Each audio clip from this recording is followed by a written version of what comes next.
My vest appears to be uneven. Alright, YouTube, as you may have seen when you got up today, there's a bit of anarchy on the internet right now. There's a distributed denial of service attack, supposedly taking down Twitter for some users and other sites. Vox, I know, was listed among others. Some people are saying it's retaliation for Twitter going after WikiLeaks. Others are saying it's an attack by the government on WikiLeaks or something like that. It's not exactly clear, and honestly, I don't give a damn.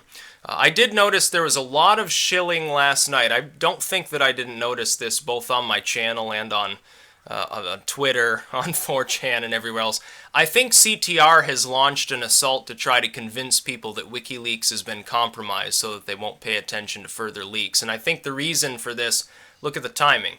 It was about an hour after they made their statement regarding Tim Kaine and Donna Brazil and that they had a surprise in store for them.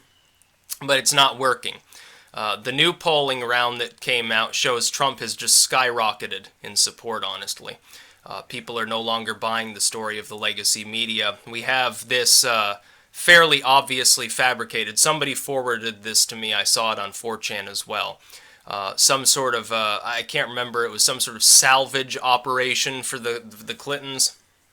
And some of the pages looked real, but they weren't, because if you looked at the last page, it was something along the lines of declaring martial law and releasing Zika virus to suppress voting and stuff like that in Trump districts. So it's obviously fake.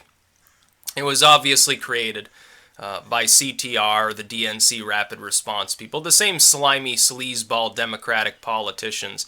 What they're attempting to do is to inject fake scandals in order to make it look like people who take WikiLeaks and all of these things seriously, O'Keefe's leaks, which are damaging, they are real, they're certifiably real. The WikiLeaks emails are real, they're not altered. Clinton has alluded to this now in 2 debates. She's, in a de facto sense, she's proven that they're real. The Clinton campaign is running scared because they know that more damaging dirt's going to come out. And so they're trying to discredit especially WikiLeaks, but also O'Keefe, by making it look like people who share that sort of material are also easily taken in by obvious fraudulent documents. I would encourage people not to share them. I would also encourage people, concern trolling is a very real thing. Sometimes when you see someone who claims to be a Trump supporter and then they say, oh, but I don't think he can win. Oh, he's really done it this time. Oh, this is such a scandal. Oh, I don't want to see Clinton as president, but Trump's going to lose now. They're CTR shills. If you don't know them personally, you can assume that's probably a shill. I've banned several people from the channel for using obvious scripts because I pay attention to multiple platforms. If I see various people saying exactly the same thing line for line with very little alteration on 3 or 4 different websites, then I know that it's scripted. It's as common sense as that. That's all you have to look for. Honestly, when you want to know what the shills are saying, if you pay attention to 4chan and you pay attention to Twitter, of course I don't have my own account there, but I can see what people are saying, and you pay attention to some of these blogs and so forth, and YouTube, if you're driving thousands and thousands of comments a day, you get a pretty good understanding of what the shill's line of reasoning is at any given time. And I'll say something else here that I don't think people have understood.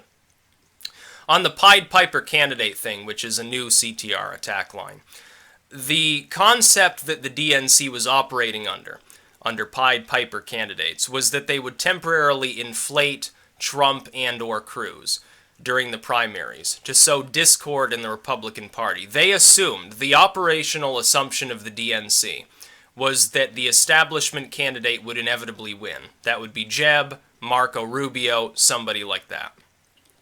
And so what they hoped to do was to actually use the media, which they largely control, and I think that's evident at this time, to artificially inflate the importance of people like Trump by nonstop talking about them, letting them get away with murder and actually talking about them as maybe a sane alternative, or how wild they are and how exciting but also dastardly Trump is, or something like that.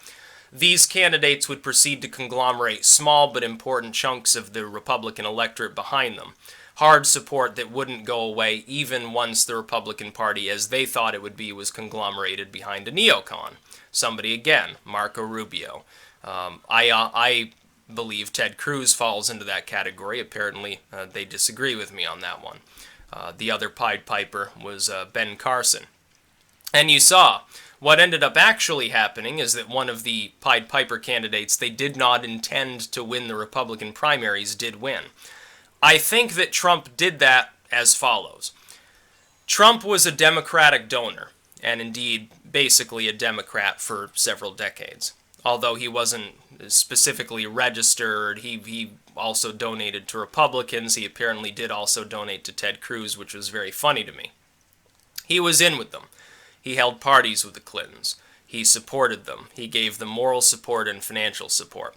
Do you think it's possible that the same DNC strategy guides that we've seen leaked, Trump already knew about years ago? That he knew the basic premise of how they were going to operate in this campaign?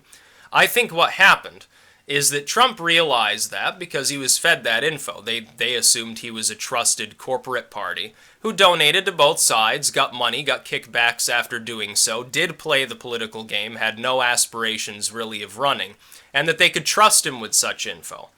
He said, oh, I want to know how you're doing this. Man, I really admire it. Hey, Clinton, feed me this document from the DNC. Don't worry, here's $10,000 for your next campaign or something. Oh yeah, says Hillary Clinton. Yeah, you can see this document. Here it is. He takes it and he takes a good read and then he formulates a counter strategy. So he knew all along that they would prop him up if he chose to run temporarily. He could ride that wave, outmaneuver them, ride it further, well beyond what they anticipated he was capable of doing, steal the Republican nomination by outwitting the Democrats and the Republicans at the same time, which is what he did, and then go forward into a general that would become pure chaos because the entire Democratic strategy book would have to be utterly thrown out. Why do you think the Democratic Party's in such a panic right now?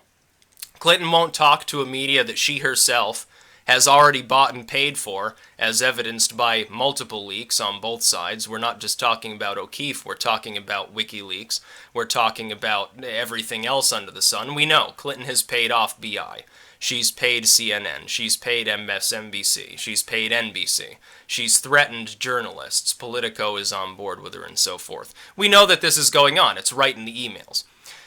So why would she not take questions from the captive media? It's because at this point, none of the strategies that they formulated control the media, and thus the agenda, lead the Pied Piper candidates on during the primaries, then let them falter, and you get a weak neoconservative candidate who's not capable of grabbing up most of that support that's jumped ship to Trump or Carson or whatever.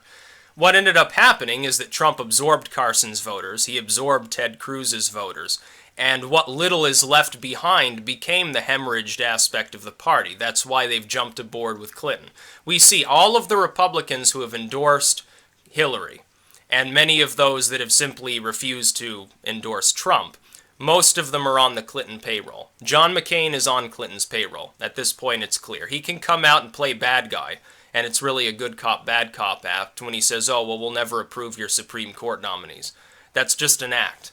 John McCain's in with the Clintons right now, trying to stop a rogue candidate who was not meant to win under the auspices of what the Republicans or the Democrats wanted. There's a reason why the Bushes are working with Clinton at this moment.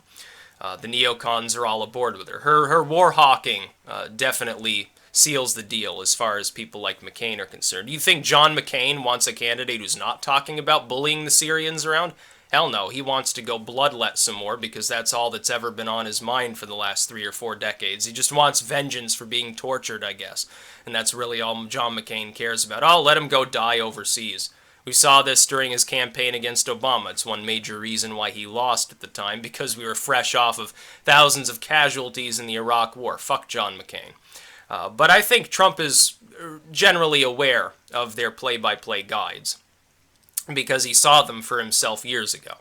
As a result, they're in chaos panic mode because their usual strategies won't work. He already knows how to counter them. They know this because of what he did in the primaries. There's a reason why they started looking terrified before the primaries were even over. They started acting incredulous. They hired the media to attack him every day. There's a reason for this. It's because he's outwitted them. Why do you think they're stooping to openly attempting to rig the election? Which is what they're doing. Electoral, not voter fraud. Attempting to bust voters, that's different from dead people voting. Why do you think they've gotten down to that level? The reason why is, I've said before, Typically, the parties don't rig the general election. It's not necessary. You got two neoconservative candidates who both support the same wars. They both take money from the same people. Why would you care who wins? They're exactly the same. Obama and Romney both got money from the same banks and the same corporate heads. There's a reason why there was no rigging of that election. It didn't matter who won. There wasn't an actual election. Both candidates were controlled opposition. They were controlled by the same people. But those people haven't funded Trump. Those people are not speaking kindly about Trump. In fact, they've instructed everything under the sun that they happen to have marginal command over to constantly attack him, to cast him as the next Adolf Hitler when he's actually the anti-war candidate, to cast him as racist when it's actually, according to what we're seeing from WikiLeaks, it seems to be Clinton who's surrounding herself with virulent bigots. And so the media and the Democratic apparatus and the neocons are sort of loosely conglomerated with the banks and corporate heads. There's a reason, like at that dinner where they were cracking jokes, doing a little mini comedy routine last night, people were booing Trump, even though Trump's jokes honestly were funny. Clinton's were too. It was actually pretty funny what I saw of it. But what's in the news today? Trump booed by crowd at whatever dinner. Even though if you actually watch the footage, most of the time they were laughing. It wasn't until he turned his guns on the audience and started talking about systemic corruption that they started sweating. There's one picture there of the actual priest that's there, or the bishop or whatever. He's like wiping himself with a little white rag. It's because he's getting a little bit hot under the collar, because he realizes that what Trump's saying is the truth that they don't want to hear.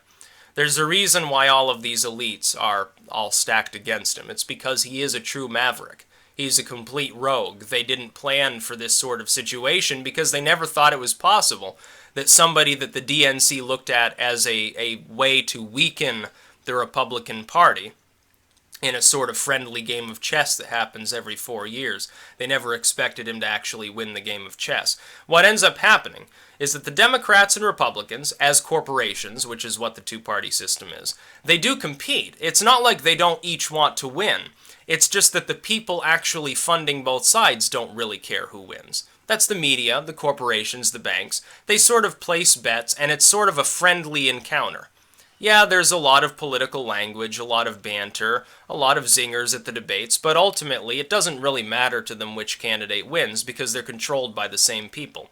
This time around, though, you've got Trump, who used to be one of those controlling parties, actually running a coherent campaign, having stolen the Republican primaries out from under the war hawks that ran the party for 30 years. It's very, very funny to me that people aren't noticing this more. But judging on the last round of poll movement, it looks like I'm probably right. Advantage Trump. Hillary Clinton's support is beginning to crumble out from under her because of systemic scandals. And the media, the legacy media, can no longer defend her from that. It'll take a lot more than a 10-year-old tape about grabbing pussies to take Trump's campaign down. But we're seeing a steady grinding. It's like Trump's foundation, the foundation of his campaign, got a good whack with a sledgehammer and lost a nice big chunk. Clinton's campaign, on a day-by-day basis, is getting hit with drills.